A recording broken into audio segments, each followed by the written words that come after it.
going to be hard for whoever takes on this team of players at the moment as well, with the attitude. There's a few with severe attitude problems.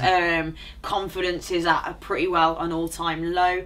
It's going to be a tough job for anyone, and it would be unfair in a lot of ways to Unsworth for him to have to take that on again. But I think the fans would get behind him at least. That's it. I still think the fans are going to get behind the team on Saturday, but almost in like a passive-aggressive way, almost as if we're not supporting you, we're supporting our club. And that's the way it should be anyway, though. Yeah, that's it. That's the way it should have been. Palace, yeah, that's the way it should have been anyway. Yeah, blues, you know. That's the way it should be anyway. It's like it's our club. We've said this before. It's not about the players on the pitch. It's about what it represents to us. You can moan at these players all you want, but you know, come the end of the season, you'll just fuck off, and you don't see them again till pre-season. You don't see some of them ever again. They couldn't care less. You know, you got they give it all that and all that walking off the pitch, but then you never see them again. You know, fans fall into the trap of thinking that once players have walked out the door, they care, or it's like, oh, how can he go somewhere else or move somewhere else, or you know, he gives it. They're not asked. You know, they're not bothered. It's a job, isn't it? It's a job. The players around them are acquaintances, and you know, once they go to a new club, then they're their mates. If you hear any footballer, they say they haven't got mates in the dressing room. You got one or two. The rest are just, they go in. Colleagues. They just go, you know, right, we do this and then we go, and they get off and all that. Yeah. That's the way it is. That's football. We can't think of it like that because it's more to us. But I think we can think of it like that. No, we are more now. But I've had jobs where I've had mates where you go on nights out, you know, good nights, and then you go somewhere else. No, but I'm sure when you think about your football club, though, when you think about your football club, you think of that love that you've got, and you want them players to love it like you do. You want the manager, and you all want to be together, and it's like, oh, it's the Blues, and you want the players to come out and go, these fans are the best I've ever played for, and I love this club. The reality is, when our own aren't that arsed, lads who are Evertonians, Ross Barkley's, Wayne Rooney, you know, I love Rooney, but you know, and I know his circumstances were different than Ross's. I don't put it this way. I think if there would have been flip side, I think Wayne would have stayed. Yeah. If he would have been where Everton were and he was coming through, he wouldn't have gone to United. No, I agree completely. And all that, but other players who Jeffers, you know, come through and got off and all that. It doesn't mean the same to them because they're in it, and once they're in it and they're getting criticised, it becomes a job, and then it's money. Then I'm getting my wages and I'll go there. We're always there. We are always there. Sam Allardyce will come and go. He'll go and he'll take his 9 and 10 million quid or whatever, and off he'll go and do whatever, you know, drinking his gravy in fucking Dubai.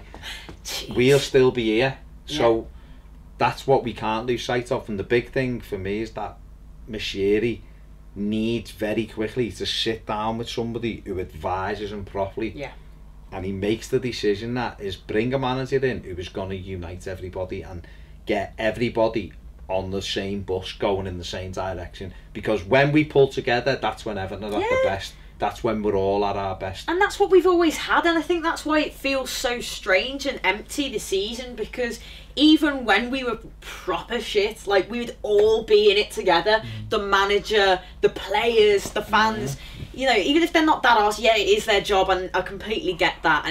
But there was still a real sense of spirit. That's what everyone would sort of say. Loads of people would say to me, and I don't get this, I think it's rubbish, but people would often say to me, you know, oh, Everton, I always like to see Everton do well. Everton are always like my second team because I love what you stand for, and I love the togetherness and the fight and the spirit. And that was something that, as an Evertonian, I was proud of. Even when we'd lose, I was proud of that. That was ingrained in our DNA and our identity.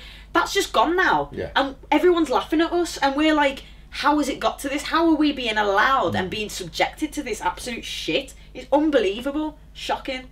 Sorry, my head fell off a bit there. That's standards, isn't it? The standards have dropped over the last few years. It's not a Koeman thing. It's not a Allardyce thing. It's standards have just dropped. You start bringing in a player of a certain kind, you know, and it will start dropping. You know, you look at Moyes. All Moyes buys, he knew exactly what he was buying. He was buying character. That's what he always went for. He bought players he always bought players on the up as well. He always bought players that, whether we liked it or not, it was almost like a lot of players he bought were like, Everton aren't my final destination, so passing it's through, you know, not even passing through though. But I know I've got to do well for that team if I want to have a good career. Some stayed, you know, like Kale loved it and stayed. Some moved on like Arteta and Lescott.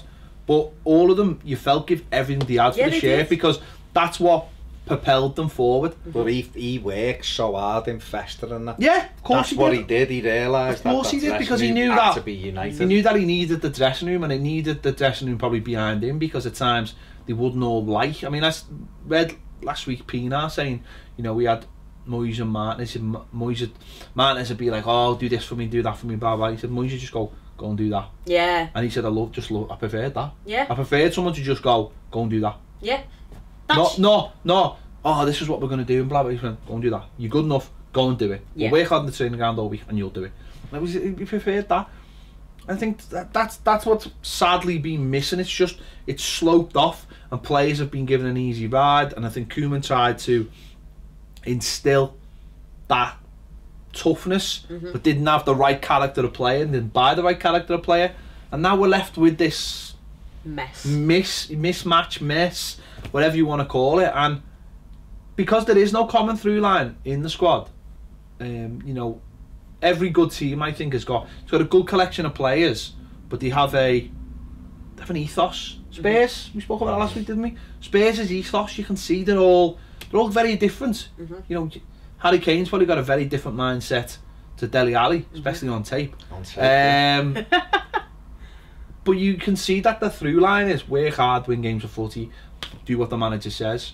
And Everton, I just don't get that feeling. And I think with a manager like Allardyce, it makes it even worse. I thought Pochettino's quote was very thing over the weekend about when you lose the fans, it's time to go. Just get out, because the fans are the club. And so relevant.